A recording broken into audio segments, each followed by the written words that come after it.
was a short solo on Bolivia by Cedar Walton. Real fun tune to play on, and it's a good example of static dominance and functional dominance.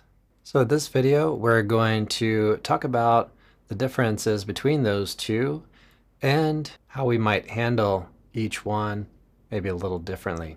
Before we go on, if you enjoyed this video, please hit the like button and remember to subscribe.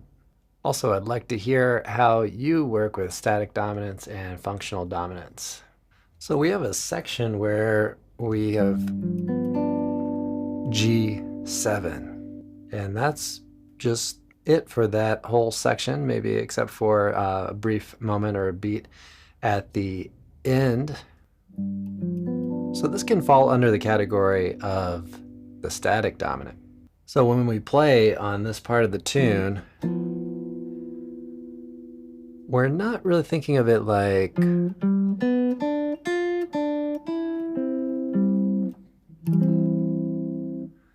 a 5-1. We're treating this actually as our tonic at that moment, not the C. So we'll talk about static dominance more coming up, but let's talk about the functional dominance. So in the next section, let's take a few segments of chords. So we have an E flat major 7, and then we go to A7 over to the D major 7. So let's hone in on that A7 to the D major 7. So we'd work with the A7 as a functional dominant. It's a 5 of a 1 at this given moment. So like I played earlier, we can have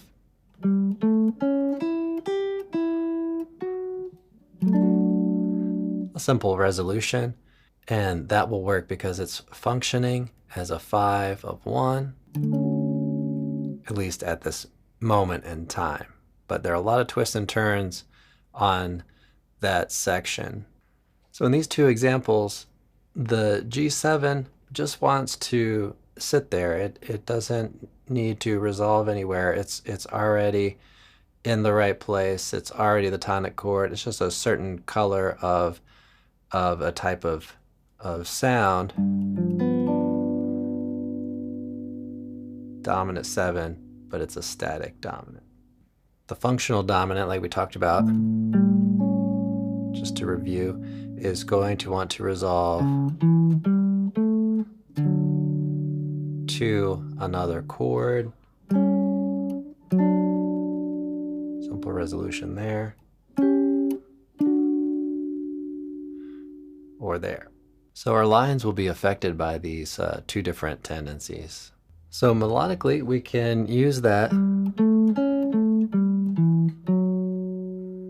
for resolution. So functional, we're going to resolve.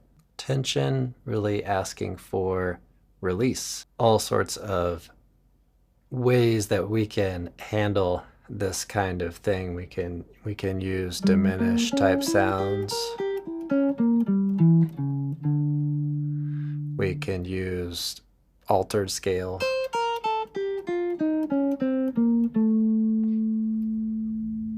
Type sounds on this.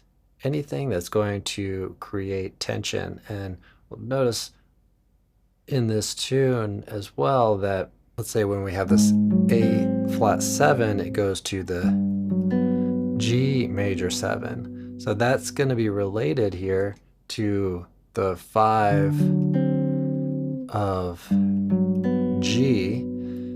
It's just that we've swapped out the root note for a tritone distance away. So you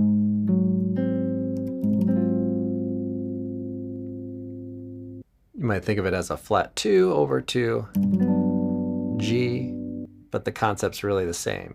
We're creating tension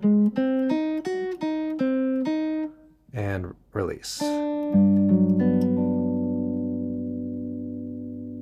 And of course, all the classic things that we might do enclosures, or simply playing above and below a target note. And we also want to be able to handle these types of things in minor keys. So we have the F sharp 7, which goes to the B minor, but it still follows the functional dominant type patterns, just with a minor kind of flavor to it, if you will. So you can stretch out and get really outside if you like, and then resolve it into the chord. This tune moves fairly quickly, so you're going to hear that tension resolution. But in some cases, in the solo at the beginning, the phrase might want to end on one of the dominants, and that's perfectly fine too.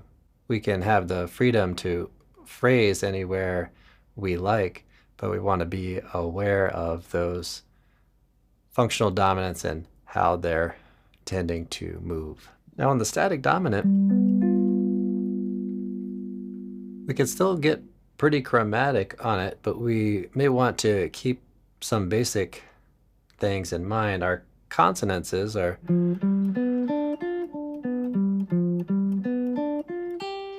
really inside the arpeggio, but that doesn't mean we can't get a little outside.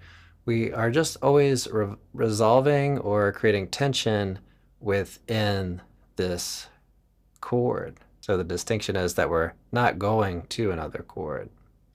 So our consonances will give you tones like the ones I just played. And tensions could be things like maybe an A or a C and an E. So you might end a phrase on one of those three tones. Some things to be aware of: if you start playing a lot of altered scale kind of language on the G7, it's going to tend to want to go to C, so you might not necessarily pull from that so much. Right? It really wants to move to C. So then it's as if you're trying to get the harmony to go somewhere where the harmony doesn't actually want to go. Okay, so some things that I'm doing there at the beginning. We've got a bluesy kind of thing that we can do. Just G minor pentatonic. And then we might want to lean into more of the chord tone.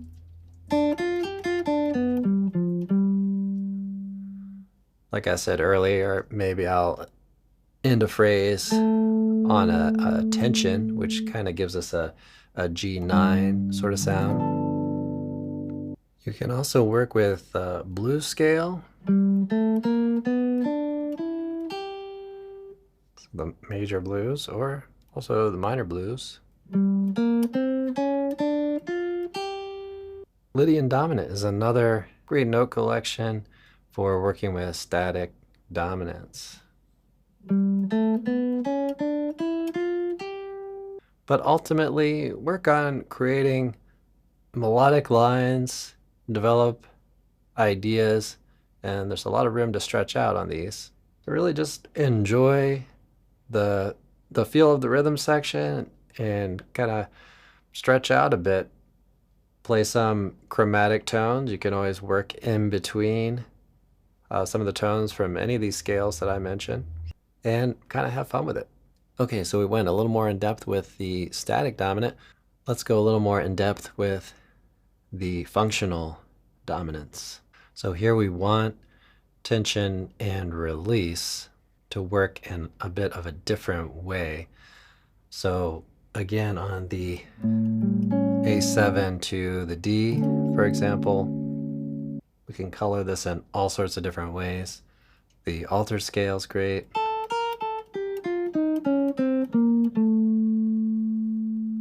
We have the half whole diminished kind of sound.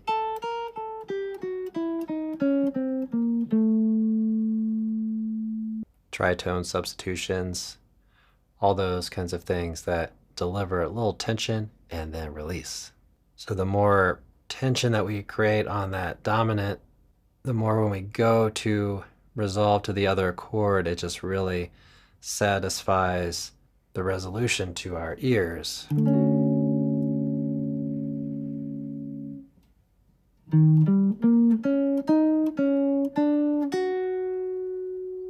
Right, so there I played E flat, dominant 7, just as an arpeggio, and here we get one of those enclosures that we talked about. It's right there. Landed on the root note. And that's where it's really helpful to know where you're going to resolve to. Roots, thirds, and fifths will all sound very resolved. On major chords, you may also consider tones like the 6 and the 9. Depends how conclusive you want the phrase to sound. And then in minor, F sharp 7, in this case going to B minor. So resolutions on B, D, and F sharp are going to all work really nicely. Or resolve on 9s and 11s if you want something to sound more like a question in your phrase. This tune moves pretty quick, so gonna use with care. So the challenge with this tune is changing the mindset over the two sections. So this G7 vamp, we're just gonna sit on that chord.